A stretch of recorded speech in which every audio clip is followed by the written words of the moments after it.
నమస్తే, నేను మీ Sunitha. Welcome back to our channel Yuvan Nandan talks. చాలా రోజులైతే అవుతుంది కదండి నేను వీడియోస్ పెట్టక. సారీ అండి దానికి. అలాగే మీరు కాన్స్టెంట్గా సపోర్ట్ చేస్తున్నందుకు చాలా థ్యాంక్ యూ అండి. అలాగే మీ సపోర్ట్ నాకు కావాలని చెప్పి నేను కోరుకుంటున్నాను.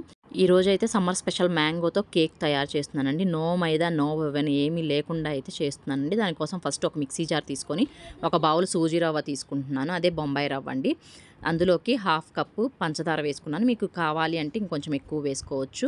హాఫ్ స్పూన్ ఏమో బేకింగ్ పౌడరు, అలాగే పావు స్పూన్ ఏమో బేకింగ్ సోడా, అంటే తినే సోడా ఉంటుంది కదండి అది, అలాగే 2 ఇలాచీలు వేసుకొని మెత్తగా మిక్సీ పట్టేసుకోవాలండి. అలా పట్టుకున్న తర్వాత ఏ కప్పుతో అయితే మనము సూజీ రవ్వ తీసుకున్నామో అదే కప్పుతో మామిడికాయ ముక్కలు, అలాగే ఆ సేమ్ కప్పుతోనే ఫుల్ క్రీమ్ మిల్క్, ఆ కప్పులో పావు వంతు మనము నూనె వేసుకున్నానండి. అది కూడా ఫ్రీడమ్ ఆయిల్ వేసుకున్నాను. శనగ నూనె అయితే వేసుకోకూడదు, వాసన వచ్చేస్తుందండి.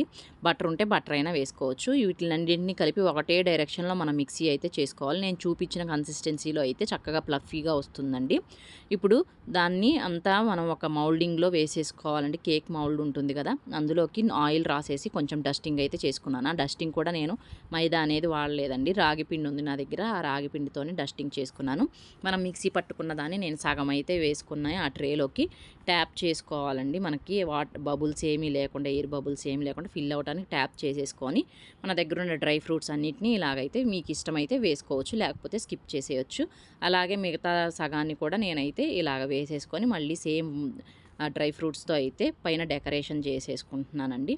ఇలా మొత్తాన్ని వేసేసుకొని ఇప్పుడు ముందుగానే ప్రీ హీట్ చేసుకున్న కుక్కర్లోకి దీన్నైతే పెట్టేసుకోవాలండి. మీడియం ఫ్లేమ్లో దీన్ని ఒక పావు గంట సేపు ప్రీ హీట్ చేసుకున్నాను. మనము సాల్ట్, కొంతమంది ఇసుక వేసుకుంటారండి. ఇలా బేస్ మనకి మందంగా ఉంటే లేకపోయినా సరే ఏమవ్వదండి. ఇలా తీసుకొని విజిల్ పెట్టుకోకూడదు. అలాగే ఆ కుక్కర్ మూతకి గ్యాస్ కట్ కూడా పెట్టకుండా నేనైతే పెట్టానండి. మీకు అదే చూపిస్తున్నాను. 40 మినిట్స్ మనము సిమ్లోగా ఉంచుకొని తీస్తే చూసారు కదా, మనము కేకుని ఇట్లాగా మనం గుచ్చి చూస్తే చాకుతో కొంచెం కూడా ఏమంటలేదండి. కాబట్టి పర్ఫెక్ట్గా రెడీ అయిపోయింది. దాన్ని బయటకు తీసేసుకొని చల్లారిన తర్వాత మాత్రమే మనము కట్ చేసుకోవాలండి. లేకపోతే మనకి మెత్తగా శుద్ధలాగా అయిపోతుందండి. నేను ఇప్పుడు చల్లారిన తర్వాత దాన్ని చాకుతో అయితే సైడ్లకి ఇలాగా లూజ్ చేస్తున్నానండి, ఈజీగా వచ్చేసిద్ది అని చెప్పి. ఇలాగా ఒక ప్లేట్లోకి అయితే తీసేసుకున్నాను. చూసారు కదా, చాలా చక్కగా వచ్చిందండి. టేస్ట్ కూడా చాలా బాగుంది. మా పిల్లలు కూడా చాలా ఇష్టంగా తిన్నారు. మీకు కూడా ఈ రెసిపీ నచ్చినట్లయితే ట్రై చేసి ఎలా వచ్చింది కమెంట్ చేసేయండి. నచ్చితే లైక్, షేర్ అండ్ సబ్స్క్రైబ్.